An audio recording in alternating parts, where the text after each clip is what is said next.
rentrée d'aujourd'hui s'inscrit dans le calendrier académique de l'ISF.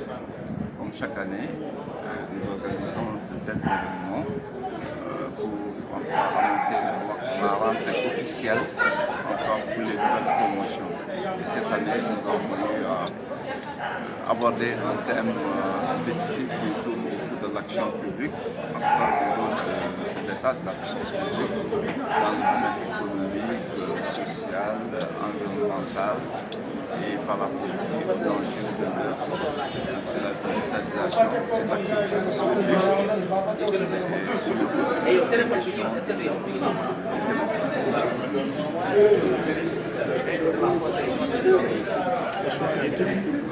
Le choix du thème se justifie par le fait qu'aujourd'hui, il y a beaucoup d'enjeux qui se posent au sein de l'État, des défis plutôt liés d'abord à la digitalisation de l'administration publique, à l'accès aux services numériques. Il y a les questions environnementales avec le changement climatique, les questions de développement durable. Ce sont de nouveaux défis, de nouvelles branches pour l'économie. Et comme vous le savez tous, l'État joue un rôle fondamental dans notre environnement économique et financier. Tout tourne autour de l'État. Donc, les entreprises fonctionnent à travers les commandes de l'État. L'État est le régulateur principal, en tout cas, de l'environnement économique et financier. Donc, et pourtant, certains pensaient que l'État doit se limiter simplement à créer un environnement propice à l'épanouissement des entreprises, à l'épanouissement des acteurs économiques. Mais l'État intervient parce qu'en cas de crise, toujours on fait appel à l'État. La crise de la pandémie, lors de la crise de la pandémie, donc on a fait appel à la puissance publique. La crise financière, la grande crise financière de 2008 aussi, on était obligé de faire appel aux États pour sauver le système financier international. Ça veut dire que l'État, au-delà de créer le cadre, l'État est un acteur, en tout cas, qui intervient directement aussi dans l'environnement économique et financier. Et comme au niveau de l'ISF, par rapport à notre rôle, c'est de former, c'est d'échanger, de créer un cadre d'échange. Donc, chaque année, on est obligé d'inviter des experts, en tout cas des sachants, qui viennent, en tout cas devant les étudiants, donc pour partager leur expérience, partager leur savoir-faire et leur savoir-être aussi par rapport à une société qui demain, en tout cas, sera plus exigeante vis-à-vis de nos futurs étudiants. Oui, c'était l'événement qui annonce la rentrée académique. La rentrée académique, c'est le lundi 12, à partir du lundi 12 pour les programmes de master, et à partir du lundi 12. Donc, mais avant la rentrée officielle, donc à la rentrée académique, on organise toujours des séances d'échange avec nos nouveaux étudiants, avec le potentiel. Je dis le potentiel parce que si vous voyez l'ISF, donc beaucoup de hauts cadres sont passés par là. Donc actuellement, dans l'actuel gouvernement, vous avez le Premier ministre, vous avez le ministre Olivier Boucal, vous avez John. Pourtant aussi, il y avait les Martha Cissé, les François Collin, les Nations d'État, les Kadimou Fofana. On a beaucoup d'autorités, beaucoup de directeurs de société, des directeurs de banque qui sont passés par l'ISF. C'est vrai qu'on ne communique pas beaucoup, mais déjà peut-être parce qu'on a notre public cible et autres. Donc, on contacte, en tout cas, on a essayé d'apporter une valeur ajoutée à notre environnement économique et financier parce qu'on s'est spécialisé dans un domaine précis, en tout cas, qui exige des compétences spécifiques aussi. Votre établissement a-t-il conclu de nouveaux partenariats avec les... Oui, on a conclu. Parce qu'en plus, on est avec la London School of Economics aux États-Unis, ok, en Angleterre. On est avec l'Université Paris 13. Très prochainement, au mois de mars, on va organiser même ici à Dakar, le 26 et le 27 mars, Inch'Allah. Donc, on doit organiser un colloque avec la London School, l'OCDE. Donc, il y a les PRI, donc il y a l'Université de Sorbonne. Donc, un colloque sera organisé à Dakar le 26 et 27 mars. Et actuellement aussi, on est en train d'étendre nos activités en Guinée, Conakry, parce qu'on vient de signer une nouvelle convention pour accompagner l'équivalent de l'ENA dans la formation entre des agents et des cadres de l'administration publique guinéenne.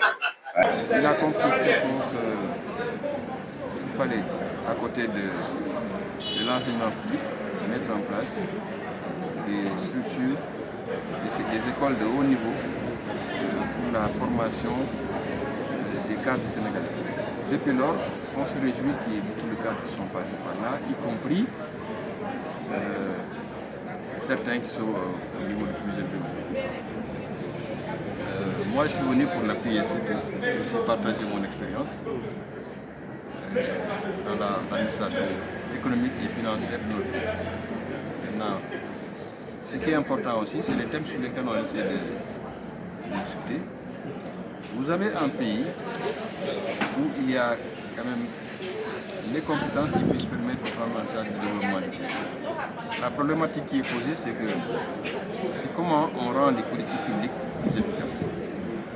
Comment on fait pour que les politiques publiques puissent aller dans le sens des populations. Bon, personnellement, dans les discussions, j'ai posé la problématique de l'alignement entre les politiques publiques. Donc, les politiques publiques, la mission du service public, les services offerts par l'État et l'attente des populations. En pensant que, quelque part, tout cela n'est pas bien aligné. Et qu'on doit faire l'effort de mieux les aligner. Justement, comme je l'ai aussi expliqué, corriger les déséquilibres qui existent un peu partout. À la fois au point de vue territorial, entre les hommes et les femmes, entre les personnes âgées et les jeunes, etc. Entre le secteur informel et le secteur formel. Donc tout ça, il faut corriger ça. Et dans la discussion, moi j'ai noté qu'il y a des propositions qui ont été faites. Des propositions intéressantes sur lesquelles je pense que l'ISF doit travailler pour les transformer en des modules de formation ou des conférences à organiser. Encore une fois, on peut que se réjouir que, encore une fois, l'ISF puisse organiser cet événement-là. Ce qui reste maintenant, c'est que notre pays est un exemple intéressant. Parce qu'on est différent des autres pays. Nous avons aussi une trajectoire historique différente. J'ai tenté aussi de leur expliquer qu'il y a des questions structurelles sur lesquelles il faut constater. Quel type d'État il faut. Comment cet État-là doit s'appuyer sur nos valeurs sociales, traditionnelles, culturelles, pour les transformer en des programmes, en une vision d'abord et des programmes, des projets. Ça c'est important parce qu'on a comme l'impression qu'on a choisi une trajectoire qui ne s'adapte pas trop bien dans notre pays. Et les discours politiques changent régulièrement, mais sur le fond, on ne s'attaque pas aux questions de fond. Pourquoi, par exemple, quel type d'État qu'on donne? Est-ce que c'est un État-providence? Si c'est un État-providence, quelle est la délimitation qu'il faut donner au rôle de l'État? Est-ce que les orientations du discours politique, est-ce que ça se traduit par des choix de gouvernance et de développement qui vont dans le sens, encore une fois, des attentes des populations? Et personnellement, je pense qu'il y a quelque chose qui reste à faire. Bon, si on ne le fait pas, c'est à peu près tout ce que les Sénégalais vivent, c'est-à-dire c'est une sorte d'insatisfaction. On a un paradoxe sénégalais. C'est celui de dire que le potentiel du pays n'est pas ce qu'on veut. C'est ça le problème du Sénégal. Le potentiel du pays, chacun ici est capable de faire des propositions qui peuvent, mais pourtant, ça se traduit par un bien-être des populations. Donc je mets le doigt sur ça. Pourquoi c'est cela? Mais ça, c'est dans l'approche qu'il faut changer et surtout, encore une fois, qu'on essaie de voir nos valeurs traditionnelles, culturelles. Parce que là, on est sur encore un changement de régime politique. C'est une bonne occasion. Il faut ouvrir. Le jour où le Sénégalais qui va sauver ce pays, c'est celui qui comprendra qui nous sommes. Qui nous sommes nous en tant que corps social? et qui va essayer de traduire cela en, comme j'ai dit, un modèle de bien-être, et qui va maintenant décliner tout le reste, c'est-à-dire un programme de développement, une planification du développement sur le moyen et long terme, en des programmes sectoriels dans tous les secteurs, santé, éducation, environnement, justice, assainissement, voilà. Et puis maintenant, ça c'est très important, j'ai essayé aussi d'expliquer cela.